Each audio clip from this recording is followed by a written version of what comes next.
Nożownik jest to polskie słowo na osobę, która robi noże. W tej chwili bardziej wyparte przez słowo knife maker.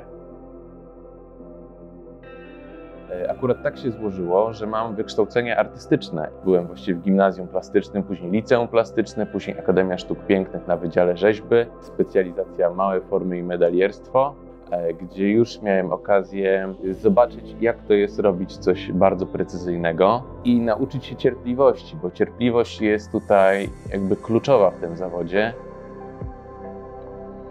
Wyspecjalizowałem się w dosyć ciekawej technice. Technika nazywa się scrimshaw. Historia tej techniki sięga statków wielorybniczych i marynarzy, którzy zdobili zęby kaszalotów w różne sceny polowań na wieloryby. Technika polega na drapaniu lub robieniu punktów w kości, w jakichś zębach, w ciosie mamuta na przykład, czy porożu. Robi się igiełką masę punktów i później w te punkty wciera się farbę olejną albo tusz. W ten sposób można uzyskać cieniowanie i zrobić rysunek. To metoda dosyć precyzyjna, robię to wszystko pod mikroskopem. Uważam się za miłośnika przyrody, więc na nożach też często robię motywy związane z przyrodą. Robię wizerunki ptaków, wilków, różnych innych zwierząt. Ptaki są dla mnie szczególnie ważne. Jeżdżę na obozy ornitologiczne, gdzie jako załogant robię obchody przy sieciach i wyplątuję ptaki właśnie z sieci ornitologicznych. Ptaki są później obrączkowane, opisywane i wypuszczane.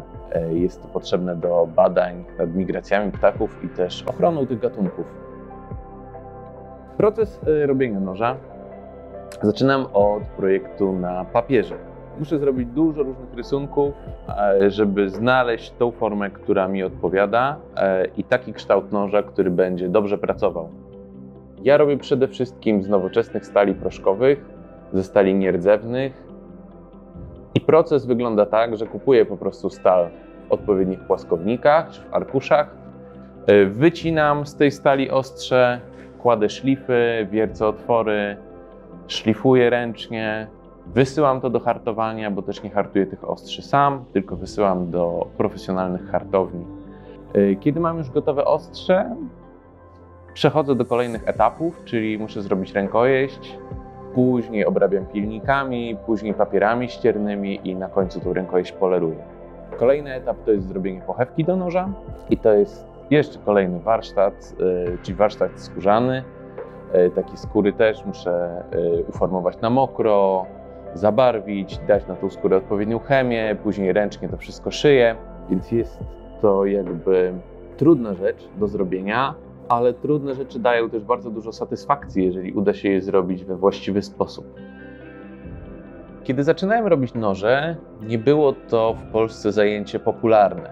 Zaczynałem to robić parę lat temu i wtedy właściwie jedyną grupą zrzeszającą osoby, które się tym zajmują i też sympatyków noży ręcznie robionych, kolekcjonerów, było forum internetowe knives.pl i właściwie dzięki poznaniu ludzi na tym forum i przeczytaniu po prostu setek postów dotyczących różnych rzeczy, zdobyłem wiedzę, która pozwoliła mi zacząć robić noże. Nie jest to łatwa droga, jest to droga dla cierpliwych, ale można się tego wszystkiego nauczyć samemu z internetu. Właściwie cała wiedza jest w tej chwili na forach, na YouTubie. Musimy tylko poświęcić na to czas.